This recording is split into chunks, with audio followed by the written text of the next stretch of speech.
Each candidate, ladies and gentlemen, will given 1 minute for their opening statements.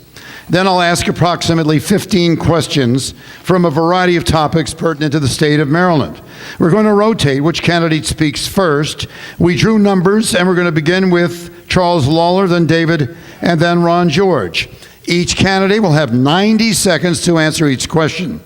And if one candidate mentions another candidate, we're going to give that candidate mentioned an extra 30 seconds to rebut after each candidate has answered once.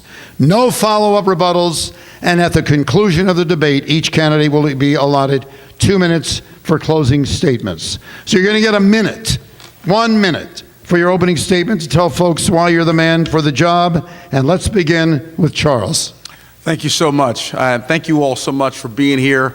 Diana, Joe, the Maryland GOP, the hard work it took to get this, to bring this together, and then the young Republicans here on campus and those from Loyola. Thank you all so much for doing this. And for the candidates that are here, I am grateful that they're here and honored that they're here, because to be quite honest with you, we're asking you for your vote. We're asking you to nominate us. And last I checked, having 17 years of business experience, I don't hire anybody if they don't show up for the interview.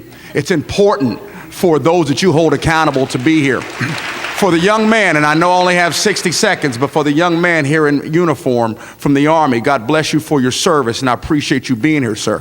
Thank you so much for what you do.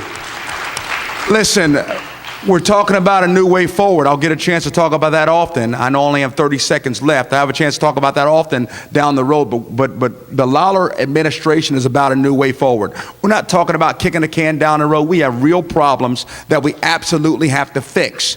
In terms of our tax environment, in terms of business leaving our state, in terms of excessive regulation. I want to lead the charge in getting that done. I believe I can. I have the experience to prove that. We'll talk more in this upcoming session together. Thank you so much. All right, sir, thank you very much. And now we call on David Craig for your opening statement. David?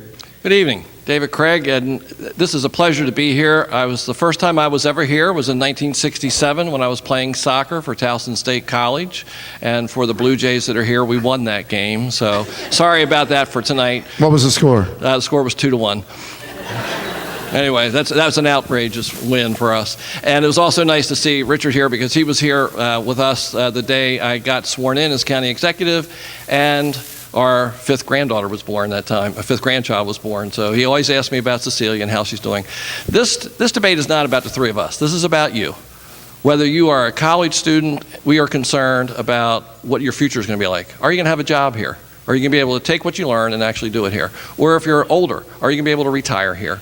We want to make this a good state. We want to get rid of this monopoly, and I have the experience, having been the county executive, to run an $800 million budget and actually balance it and lower taxes, and that's what we're going to do. We're going to start with lowering taxes for you to keep you here. Thank you very much. And Ron George.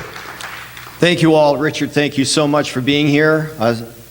Congressman Harris, thank you so much. College Republicans, you've done a wonderful job. I thank the people for the ferns.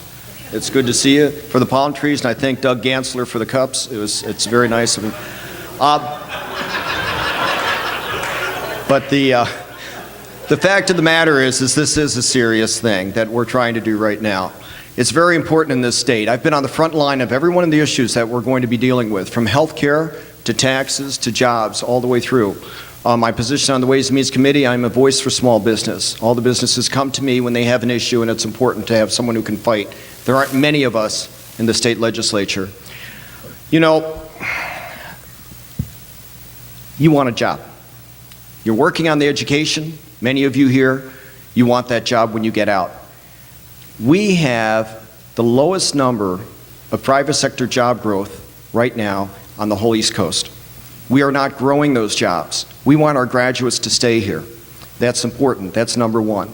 We want people to be able to afford to retire here, and we have to change the way this state is. I think those two extremes, and then the people in the middle, we're going to talk about that shortly. Thank you.